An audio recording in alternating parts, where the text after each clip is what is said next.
matapang na barako. Isang bagong harapan ang iginugoy. Hindi ito labanan ng kabataan, kundi ng karanasan. Hindi mga batang maingay ang nagsasalita, kundi mga mandirigmang nagpilat ng panahon. Sila ang mga nagretiro mula sa militar at mga uniformadong tauhan o MUP. At ang bagyo na kaniyang sama ng loob ay sa wakas ay binasak ang katahimikan ng kaniyang pagretiro.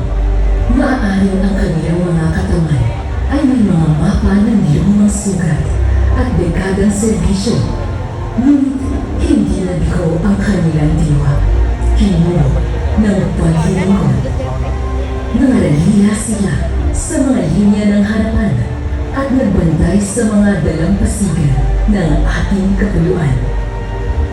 Ngayon, itinaas nila ang kanilang mga tinig, hindi para sa kanilang sarili, kundi para sa kinabukasang malamang hindi nila makikita. Hindi ang kanilang mensahe.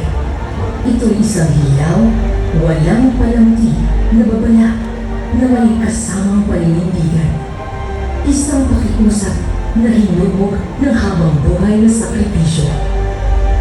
Ang di makatotohanang digmaang nasa loob. Kung tatamaan kami ng di makatotohanang paraan, babalikan namin ng mas malakas. Hindi ito isang alingaw-ngaw mula sa kalimutang labanan. Ito sigaw pakampi para sa ngayon.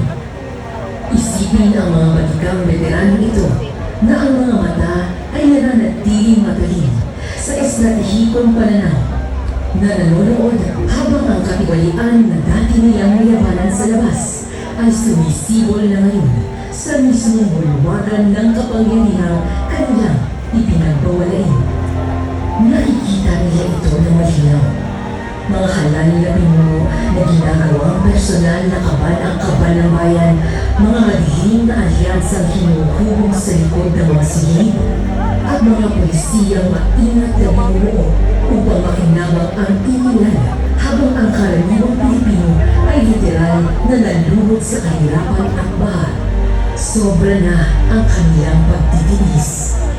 Matapos makipaglaban sa mga nakakawakang kalaban, ngayon ay nililingon nila ang paningin sa loob na nangakong tutuon. Ngunit nagbago na ang kanilang mga sandata.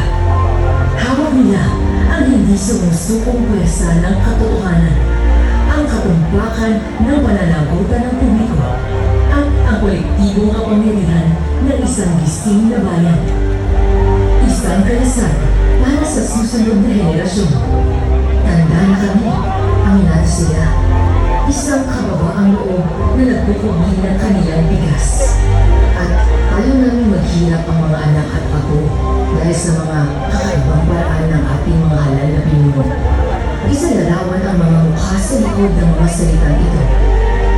Ang lola na dating combat nurse, ngayon nangarap ng isang Pilipinas kung saan hindi kailangang ilagay ng kanyang apo na babae sa swerte ang kalusugan dahil sa kulang na pondo para sa serbisyong pangkalusugan.